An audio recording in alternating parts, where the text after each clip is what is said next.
आज हम लोग ट्रिगोनोमेट्री पढ़ेंगे।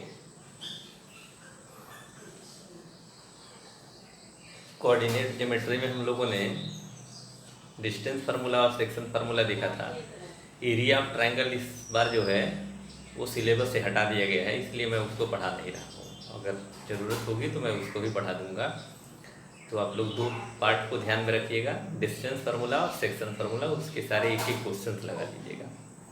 अब ये देखिए, आज शुरू हो रहा है आपका ट्रिगोनोमेट्री। इसको बहुत ध्यान से पढ़िएगा, बहुत ही इंपॉर्टेंट चैप्टर है ये जो है। यहाँ से अब शुरुआत हो रही है ट्रिगोनोमेट्री की। ट्रिगोनोमेट्री ये पहले कहीं नहीं आपको मिला है, ये क्लास 10th में आया है।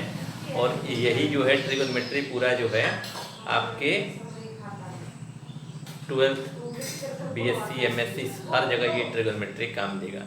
तो इसलिए इसको थोड़ा सा टाइम लगा के बहुत अच्छे से ध्यान से पढ़िएगा। ये है बहुत इजी।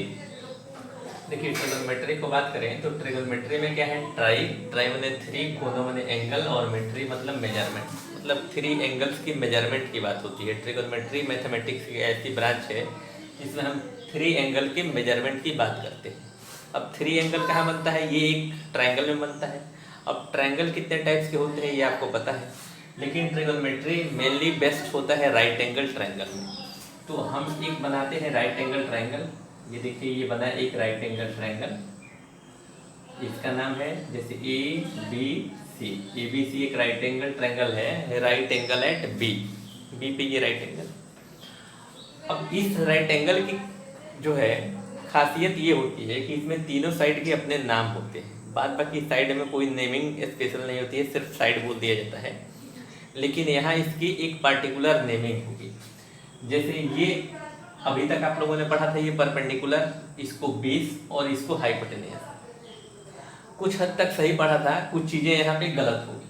हाइपोटेन्यूस बिल्कुल सही पढ़ा था, ये हाइपोटेन्यूस है जिसको H से रिप्रेजेंट किया जाता है। ये परपेंडिकुलर और बेस जो होता है वो अकॉर्डिंग टू एंगल होता है। कहाँ से आप देख रहे हैं, आपके देखने की नज़रिया क्या है, उस पर ये डिपेंड करेगा कि आप कौन साइड परपेंडिकुलर होगा और कौन जो है बेस होगा। जैसे अगर हम बात करते हैं इस एंगल के रेस्पेक्ट में, अगर इसके रेस्पेक्ट में देखें, जैसे इस एंगल को हमने थीटा मान लिया। ये थीटा से परेशान मत होइएगा, ये थीटा एक नाम है। जैसे इसका कुछ भी नाम दे सकते हैं, राम, श्याम, मोहन, गंगा, कुछ भी नाम दे सकते हैं। तो ये एक एंगल का नाम है। तो एंगल की एक नाम होता है अल्फा, बीटा, गामा से ही एंगल को रिप्रेजेंट किया जाता है। तो ये एक नेम हुआ। तो इस नेम के रेस्पेक्ट में, इस एंगल के रेस्पेक्ट में ये होगा आपका परपेंडिकुलर, जिसको P से रिप्रेजेंट होता है। और ये जो बाद बाकी बचेगा ये हो गया बेस, जिसको B से रिप्रेजेंट करते हैं। यही अगर एंगल बदल दिया जाए, अगर यहाँ पे ये आ जाए थीटा, तो इसके लिए ये परपेंडिकुलर होगा और ये बेस होगा। हाइपोटेन्यूस नहीं बदलेगा, 90 डिग्री के सामने वाला साइड हाइपोटेन्यूस होगा। इसको एकदम बिल्कुल दिमाग में रखिएगा, 90 डिग्री के सामने वाला हमेशा हाइपोटेन्यूस होगा, ये कभी भी चेंज नहीं होगा। थीटा के सामने जो होगा वो परपेंडिकुलर होगा और जो बचेगा वो हो गया बेस। तो ये इस तरीके से आपको परपेंडिकुलर, बेस और हाइपोटेन्यूस आना चाहिए, नहीं तो क्वेश्चन आप गलत कर देंगे। ठीक है, जैसे एक दूसरा क्वेश्चन मैं बना रहा हूँ। यहाँ पे दूसरा फिगर हमने बनाया और इसको मान लीजिए हमने ABC ऐसे ही नेमिंग है। लेकिन अगर थीटा उठ के यहाँ आ गया, कभी कभी थीटा की जगह पर नहीं रहता है तो एंगल A कह देगा या एंगल C कह देगा। तो एंगल A का मतलब ये कि वो थीटा के बाद काम कर रहा है, एंगल C कह दिया मतलब थीटा यहाँ पे आ गया। तो इसके लिए ये हो जाएगा परपेंडिकुलर, हाइपोटेन्यूस तो बदलेगा नहीं और ये आपका बेस होगा। अब एक पाइथागोरस थ्योरम आप लोगों ने पढ़ा होगा कि हाइपोटेन्यूस का स्क्वायर जो होता है वो परपेंडिकुलर के स्क्वायर प्लस बेस के स्क्वायर के इक्वल होता है। तो यहाँ से अगर हाइपोटेन्यूस की वैल्यू निकालना चाहेंगे तो स्क्वायर हटेगा तो अंडर रूट आ जाएगा। ठीक, ऐसे ही अगर पी स्क्वायर निकालेंगे तो ये हो जाएगा H square minus B square. ये प्लस में है तो माइनस में हो गया, स्क्वायर हटेगा, अंडर रूट लगा लीजिएगा। ऐसे ही अगर B स्क्वायर है तो ये हो जाएगा H square minus B square. तो इतनी बातें आपको समझ में आनी चाहिए। अब जब इतनी बातें अगर आपको समझ में आती है तो इसमें 3 साइड है। कितने साइड हैं? 3 साइड्स हैं। तो 3 साइड्स के अगर हम लोग 2-2 करके रेशियो बनाएंगे तो 6 रेशियो जाएगा। जैसे अगर हम बात करें, इसको हम इरेज कर रहे हैं, आप लोग इसको लिख लीजिएगा।